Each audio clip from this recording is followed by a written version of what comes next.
आज पूरे 10 साल हो चुके थे इंदु और करण की शादी हुए। लेकिन आज इंदु अपने ही घर की चारदीवारी में अपने बेटे के साथ अकेली रह रही थी, जिस अकेलेपन की जिम्मेदार वो खुद ही थी। अपनी बालकनी में अकेले बैठे बैठे हाथ में चाय का प्याला लिए अपने गुजरे वक्त को याद कर रही थी। बाहर हल्की हल्की बूंदाबांदी हो रही थी और उसके साथ ही वो अपने करण के साथ बिताए हुए बारिश के दिनों को याद कर रही थी। और याद करते करते इंदु को कहीं से करण की आवाज़ आती है, इंदु चलो आज डिनर पर बाहर चलते हैं कहीं। इंदु कहती है, नहीं करण, आज मूड नहीं है, घर पर ही मैगी बनाकर खाते हैं ना। करण, चलो ना इंदु, आज मुझे प्रमोशन मिला है, चल के सेलिब्रेट करते हैं। इंदु, आज मेरा मूड बहुत ख़राब है, मुझे आज बॉस ने बहुत डांटा है। चलो ना इंदु, बाहर चलोगी तो तुम्हारा भी चेंज हो जाएगा। इंदु गुस्से में, तुम सेलिब्रेट करना चाहते हो तो तुम जाओ, मैं नहीं जाऊंगी। करण बोला, ठीक है, तुम्हें नहीं जाना तो मत जाओ, मैं अपने फ्रेंड्स के साथ चला जाता हूँ। तुम अपने ख़राब मूड से बैठो अपने घर। इतने में इंदु ने हाथ बढ़ाया करण को रोकने के लिए, तो उसके हाथ में सिर्फ पर्दा ही आया। इंदु अपने उन ख्यालों से निकल आई और झेंप गई। इंदु अब अकेली थी क्योंकि करण उससे अलग हो चुका था।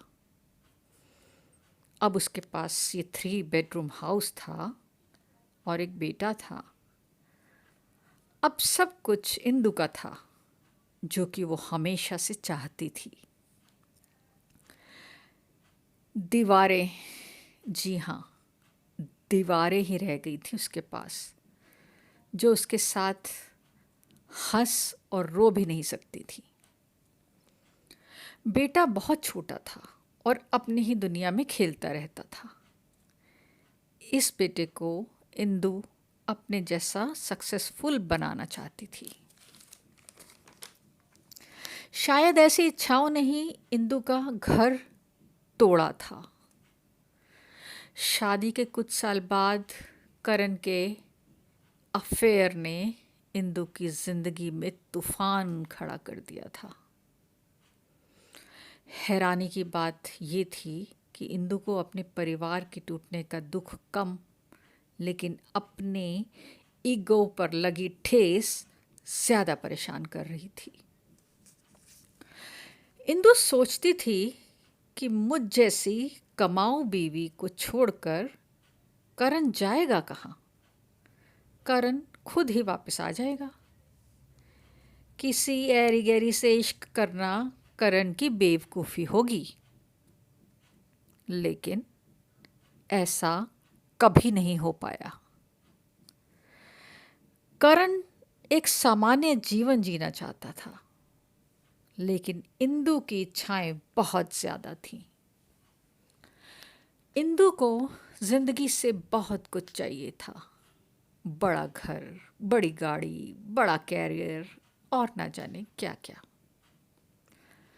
लेकिन करण को सिर्फ प्यार, समय और एक एवरेज लाइफस्टाइल चाहिए था। इन्हीं डिफरेंसेस के होते दोनों अलग अलग दिशाओं में चले गए। आजकल ऐसा ही हो रहा है।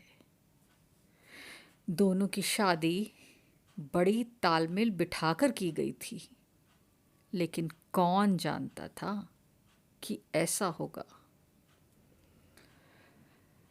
1 साल हो गया था इंदु और करण को अलग हुए,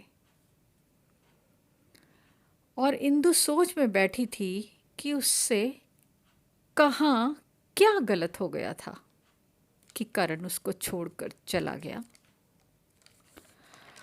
सामने रखे टेबल पर हार्ट शेप का एक डेकोरेटिव पीस जिस पर लिखा था आई लव यू इंदु देखकर इंदु जोर जोर से रोने लगी। यह एक गिफ्ट था जो करण ने उसको प्यार से दिया था। उसका मन हुआ वह दौड़कर 11 साल पहले वाले करण के पास पहुंच जाए। दुख भरी आंखों से धुंधला सा लगा कि शायद करण हाथों में गुलदस्ता लिए सामने से चला आ रहा है, लेकिन ये तो इंदु का भ्रम था। इंदु को याद आ रहा था कि करण ने एक बार उसे कहा था कि इंदु, मैं तुम्हारे साथ अपना पूरा जीवन बिताना चाहता हूँ, क्या तुम मेरा साथ दोगी?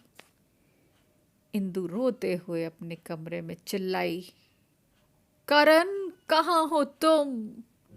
मुझे फिर से अपनी इंदु बना लो, तुम प्लीज़ मुझे अपनी बना लो। मैं फिर से तुम्हारे हाथों को छूना चाहती हूँ। और इंदु बहुत देर तक यूं ही रोती रही और अपनी की हुई गलतियों का पछतावा करती रही। अपने आप से बातें करने लगी कि करण, तुम्हारे मेरे बीच जो इतना प्यार था, फिर हम अलग कैसे हो गए?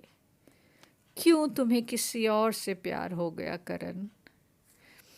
इंदु आज अपने उन सभी सवालों के जवाब जानना चाहती थी। इंदु ने अपनी सभी पुरानी फ़ोटो एल्बम्स निकाली। शादी, हनीमून, बेटे का जन्म, कितने खुश हैं हम सब। पर फिर भी यह क्या हो गया? इंदु ने मन में कहा। लेकिन उसे उन तस्वीरों में धीरे धीरे रिश्तों में आता तनाव और खिंचाव भी नज़र आ रहा था। फोटोज़ देखते देखते इंदु सो गई। सुबह उठी तो उन्हीं सवालों के साथ जो उसने रात भर सराहने रखी हुई थी। उसी दिन शाम 6 बजे इंदु करण के ऑफिस पहुंच गई, जो कि करण की छुट्टी का टाइम था। करण भी इंदु को अपने ऑफिस के बाहर खड़ा देख हैरान था। इंदु ने करण को किसी कैफे में चलकर बैठने का ऑफर दिया और करण मान गया।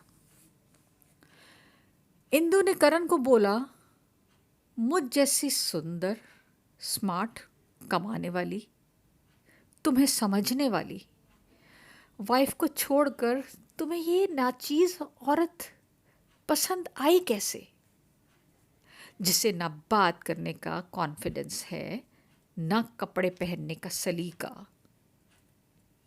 करण ने जवाब दिया, इंदु, मैंने बहुत कोशिश की थी तुम्हारे साथ सुंदर जीवन बिताने की, लेकिन तुमने मेरी भावनाओं से ज़्यादा अपने कैरियर को इम्पोर्टेंस दी। मैं सादा जीवन जिसमें ढेर सारा प्यार हो जीना चाहता था,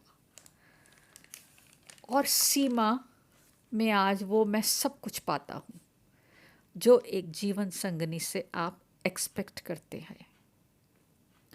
सीमा मेरे जीवन में ठंडी हवा के झोंके की तरह आई है और मुझे उससे प्रेम है। इतने में इंदु ने सामने से आती हुई सीमा को देखा, जिसको मैसेज करके शायद करण ने उसी रेस्टोरेंट पर बुला लिया था।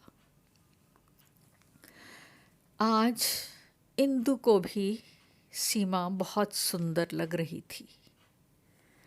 करण के प्यार में डूबी हुई सीमा का रोम रोम प्रेम में भीगा लग रहा था। किसी की जिंदगी भर साथ होने का एहसास सीमा का कॉन्फिडेंस बनकर उसके चेहरे पर चमक रहा था। इंदु की आंखों में आंसू थे। करण बोला, इंदु, हम दोनों के रिश्ते में जो कमी थी कि हम दोनों ने खुद को एक दूसरे की जिम्मेदारी बना लिया था। यह नहीं सोचा कि हमें एक दूसरे की मानसिक व शारीरिक ज़रूरतों का भी ध्यान रखना चाहिए। हमने सिर्फ एक दूसरे की आर्थिक ज़रूरतों के बारे में सोचा। धीरे धीरे जिम्मेदारियों को बोझ इतना बढ़ा लिया कि हमने अपने दिलों से प्यार को निकाल फेंका। इंदु को सब समझ आ गया और वह भीगी आंखें लिए उठी और बिना पीछे मुड़े कैफे से बाहर निकल गई।